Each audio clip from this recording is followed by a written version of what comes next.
Hey, it is January 10th, 2026, and I'm out here enjoying a beautiful day. I think it's around 80 or 81 degrees today, and my first time at the beach for the year, and I wanted to chat a little bit about why I enjoy coming to the ocean and how it helps me to think about the infinite. It's probably loud out here because wind and water. So I'm not going to record a whole talking head video right now, but I wanted to say hi, and I will give you a little voiceover in a little bit about where my thoughts are, especially as I'm reflecting on so many things, personal things and things that are happening in the wider world.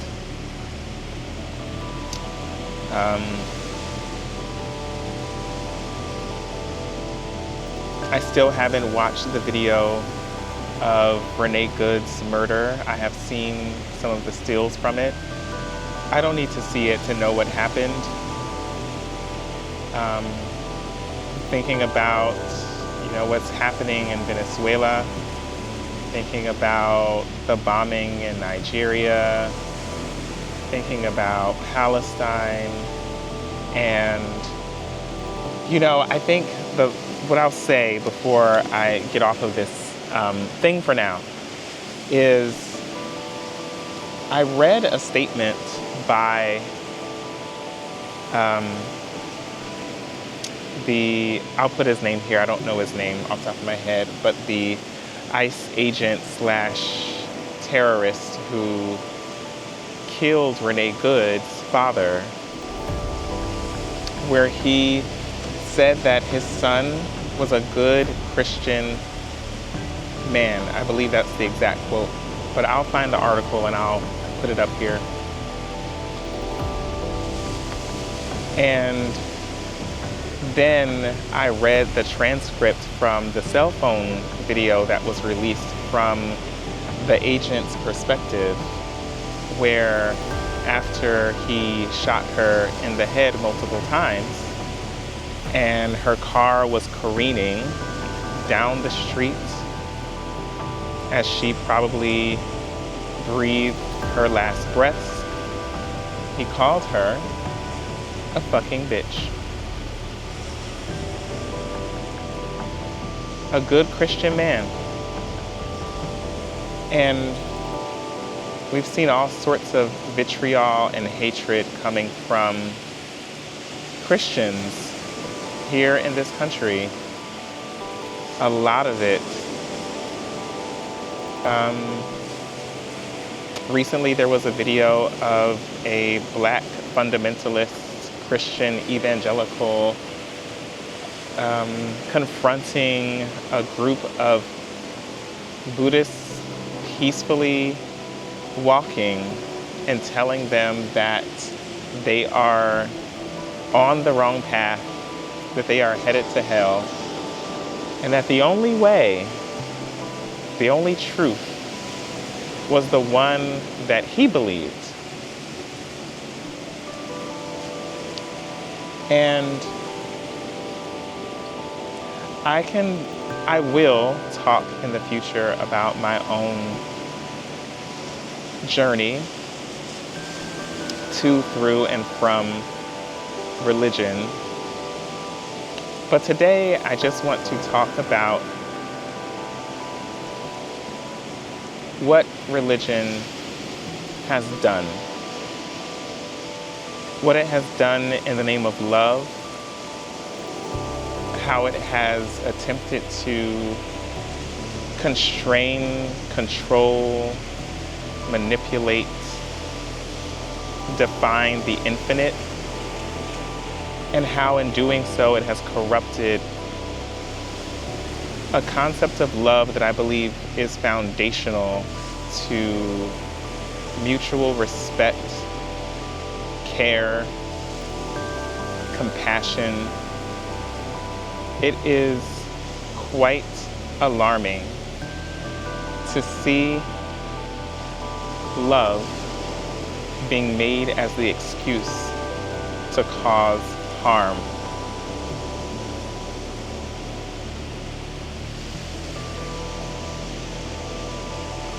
So let's talk about it.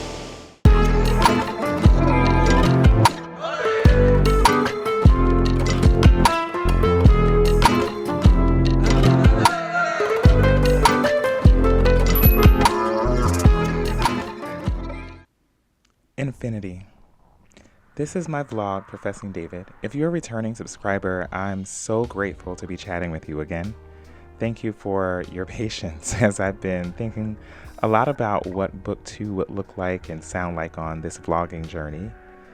If this is your first time, the quick overview is that this vlog, Professing David, is meant to capture my experience at work as a college professor and my life as a friend, a son, a brother, a romantic partner, a wine lover, a trip planner, the day-to-day stuff of living. Last year was my first attempt at vlogging, and I think it tells a pretty coherent story about my journey through the latter part of 2024 and 2025, and I called that first attempt Book 1. This is the first chapter of Book 2. And for this chapter, I wanted to give you more David than Professing as I reflect on the beginning of 2026 and try to put into perspective my feelings about the world in these times. This video is dedicated to the undocumented immigrants who only want to build better lives for themselves and their children, to the people across this landscape doing the dangerous work standing up against ICE, and to those who believe in love without conditions. So, I've established something of a ritual when it comes to inviting the new year. I visit the bay to watch the last sunset of the year, and when the weather is nice, I visit the Gulf to look out on the horizon and reflect on what has passed, what I have learned, and to make my own demands on the universe for what I would like to see coming. One year, when I was watching the final sunset, I started to notice a slight curve at the horizon. Now look, this may have been my imagination, or maybe I willed myself to see it subconsciously, but it reminded me that the sun wasn't setting. The little spot on the earth where I was standing was rotating away from the sun. If the great expanse that is the ocean reminds me of how small we are, that moment really emphasized it for me. Okay, look, the Earth rotates at over 1,000 miles per hour at the equator, and we orbit our sun at over 67,000 miles per hour. But we're in motion with it, we're spinning with it, orbiting with it, and so we don't notice this from our limited point of view. We say that the sun is setting as if we were the center of it all. So that's why I go to the water to end and start the year. It's a reset and a reminder of the infinite, that which exceeds our abilities of perception, of knowing, of understanding, of adding to or subtracting from, of creating or destroying. And while this can be terrifying, this idea of not understanding everything, it brings me a great deal of peace. And I want to talk about it for a little bit with you. Now, for most of my formative years as a child and through my teenage years, I was a committed Pentecostal. And not just any type of Pentecostal. I was part of the Apostolic tradition, taught and baptized in the United Pentecostal Church International. We were one of the few black churches in that organization which had been founded in the days of Jim Crow segregation and which defied the interracial origins of the Pentecostal movement, but that's a history lesson for another day. As Oneness Pentecostals, we were outliers in multiple ways. At the time, in the early 1990s, Pentecostalism still wasn't mainstream, though the charismatic movement has been very successful infiltrating many denominations over the past 3 decades. But we were also oneness, which means we didn't believe like other Pentecostals did in the Trinity, the idea that God is 3 coexisting persons. We were the Jesus-only people, and we were taught that this was the only truth and the only way. Even as a kid, I struggled with this, not so much with the doctrinal assertion of Jesus only, but that we were the only ones who were right, and that only the truly right and righteous had a chance of eternal salvation. And my frustration and my struggle was mostly based on the numbers. There were billions of Christians across the world, and our denomination only had about 500,000 members. This suggested not only were all the non-Christians going to burn for eternity, but so were most Christians. But like most believers, I learned to suppress these types of questions. I had far too much to worry about for myself anyway. That worry was an incredible burden for a child. We were taught that the return of Jesus was imminent, and that if we were caught slipping, even as children, Jesus would leave us behind in the rapture. We would endure 7 years of trials and tribulation if we managed to survive the reign of the Antichrist. And then we would be judged and either sent to an eternal hell or an eternal heaven, which would basically be an eternal worship service. I can come back and tell the fuller story of my journey of leaving that religion in a later video. So if you're curious about it, leave a note in the comments because I have a lot to say. But when I look out into the ocean, what I see feels like it is infinite, but it's actually quite finite relative to the greater expanse of our universe. Imagine trying to count the number of single water molecules in the ocean, the number of grains of sand washed up on the shores of our beaches, the number of microorganisms swimming around in the ocean and also inside of us that we can't perceive with our naked eyes. If it is not mathematically impossible to count all of these things, it is certainly going to yield numbers of a kind we can't really begin to conceptualize. Our brains just can't process the infinite and infinitesimal in a way that we can really grasp or put into words. And this is just one ocean we're talking about, one beach on a planet that no person will ever get to see or experience the majority of, from the deepest depths of our seas to the thinnest parts of our atmosphere. Now, let's zoom out and think about how even what feels like infinity on our planet is nothing but a very finite portion of what exists out there in our universe. The infinite is truly unknowable, untouchable, incalculable, unseeable. Our senses, even with advanced technological tools, don't have the capacity to capture or make sense of it, the it of it all, and the nothingness of it all. And I mean this in the figurative and literal meanings of the word sense. What I'm trying to say is this. As a child, I was taught that God was the infinite, the omnipotent, the omniscient, and omnipresent, everything, everywhere, all at once. But I was also taught that God was a he, a gendered being, which is itself a limit. I was taught that God was a person, an individual with specific thoughts, desires, demands, and emotions, all of which are very real limits. I was taught that God had a body that could be perceived, which is why Moses had to turn away and not look at this God who was a he. All of these are limits. In other words, I was taught that God was infinite, and then I was taught to perceive this God in very finite ways. For example, this God had a chosen people. This God made specific demands on how people should live their lives. And those who didn't meet those demands would be called sinners, and they would, only because they lacked the capacity to be perfect, suffer disease, hurt, and pain throughout their existence. Also, this God had a name, said, pronounced, and spelled differently in different human languages for some reason, and each person had to be properly baptized in that specific name in order for the baptism to count. This God, who could do anything and be anything, for some reason required blood sacrifice. In the Old Testament, they slaughtered animals to please this God. In the New Testament, he offered himself as a blood sacrifice.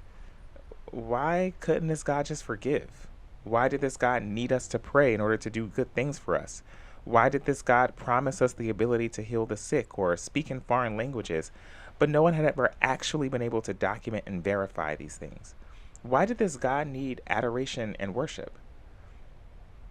This conceptualization of God was far from infinite. This God was jealous, capricious, and sometimes outright genocidal. And I don't say any of this to disrespect or disregard anyone's faith tradition. As someone who grew up as a true believer, I know how intimate, personal, and meaningful these beliefs are. But I also know the power of questioning and challenging ourselves in moments when we're confronted with impossible questions. I remember that one of the first things I had to come to terms with in my journey away from this finite understanding of the infinite was to discard the idea of hell from my theology. I had some help on this journey as I've been listening to and thinking about Bishop Carlton Pearson's Gospel of Inclusion and his argument that a God who would condemn people to an eternal torture chamber didn't represent for him a God of love who had redeemed the world.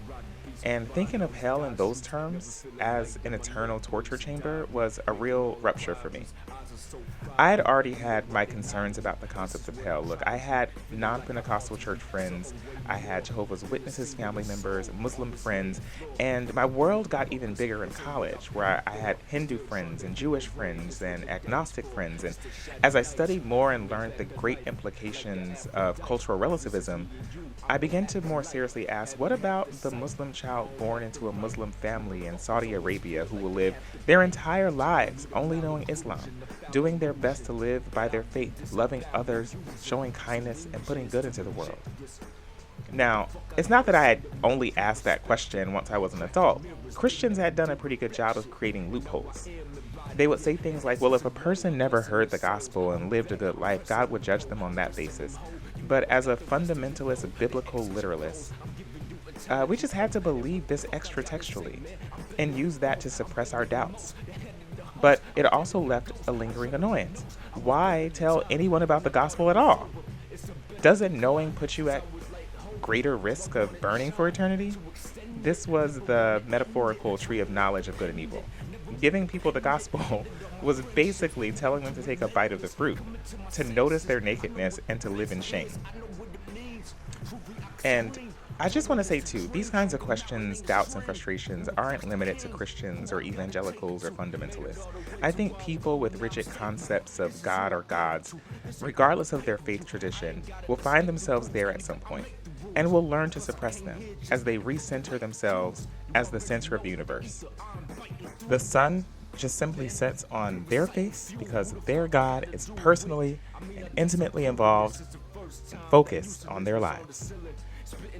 In essence, we have taken something immeasurable, like the grains of sand on a single beach, and then used our insufficient tools, like an oversized and clumsy shovel, to try to fit all of those grains into a small container. A singular concept of a God with a name and specific proclivities and needs for worship and adoration that only we can fulfill. A God that is essentially empty and that finds completion in communion with us, but on very specific terms. And when some of the sand falls to the wayside, these are the doubts and questions and frustrations, we learn to ignore them as if they're not there, as if somehow we have captured the infinite. Another metaphor, it's like going to the ocean, admiring its expansiveness, and then we take the same cup and we force a small part of the infinite to take shape, placing it in a container of our own design. We create a God in our own image, the cylinder of a cup. We contain it, define it, limit it, we make it into an idol, and then we worship it. I remember in college I started to see the Bible itself in this way. People called it the Word of God.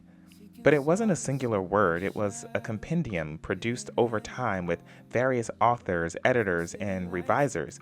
And yet I was taught that out of all of this complex history, one true Bible had emerged, the King James Version. Here we were, trained to believe that 66 books had somehow captured the heart, mind, and essence of the infinite for all eternity. To know this book was to know its God, and so we worshiped this book. We didn't say we did. But that's what we did.